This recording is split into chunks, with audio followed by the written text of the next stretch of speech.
Hi, இன்றைக்கி வந்து ஞாயிற்றுக்கிழமை. இன்றைக்கி வந்து காலையில் என்ன சாப்பாடுன்னு பார்க்கலாமா. இன்றைக்கி வந்து பாலாடையும் சிக்கன் கறியும் தான் பண்ணியிருந்தேன். பாலாடைக்கு வந்து அரிசி வந்து ஆட்டி வச்சாச்சு.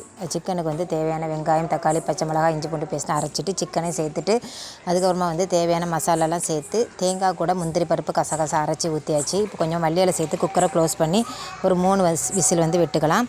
இப்போ பார்த்திங்கன்னா சிக்கன் வந்து ரெடி ஆகிட்டு அதையும் வந்து எடுத்து வச்சுட்டு அதுக்கப்புறமா வந்து பாலாடைக்கு வந்து மாவு வந்து ஏற்கனவே வந்து ஆட்டி வச்சுருந்தேன். அது கூட தேங்காய் பாலை சேர்த்துட்டு ஒரு முட்டையும் உடச்சி ஊற்றி அதுக்கப்புறம் வந்து அதில் கொஞ்சம் மாவையும் சேர்த்து அரைச்சி அது கூட சேர்த்தாச்சு. இப்போ தேவையான உப்பு சேர்த்து நல்லா வந்து மிக்ஸ் பண்ணி வச்சாச்சு. இப்போ சிக்கன் வந்து ரெடி ஆகிட்டு அதையும் எடுத்து வச்சுட்டு அதுக்கப்புறமா வந்து பாலாடை வந்து சுட ஆரம்பிச்சிடலாம். இப்போ பாலாடை வந்து தேவையான அளவு வந்து சுட்டு வைக்கணும். அதுக்கடியில் வந்து 1 கப் டீயையும் குடிச்சிடலாம்னு சொல்லி டீயை வந்து ஆற்றி எடுத்தாச்சு. பாலாடை வந்து சுட்டு ஹாட் பாக்ஸில் வந்து எடுத்து வச்சுட்ருக்கேன். இப்போ தேவையான அளவு பாலாடை வந்து சுட்டு வச்சாச்சு. சிக்கன் பார்த்திங்கன்னா ரெடியாக இருக்குது. இவ்வளோ தான் காலத்து சாப்பாடு. இந்த வீடியோ பிடிச்சிருந்தால் லைக் பண்ணுங்கள், சேனலுக்கு சப்ஸ்கிரைப் பண்ணுங்கள்.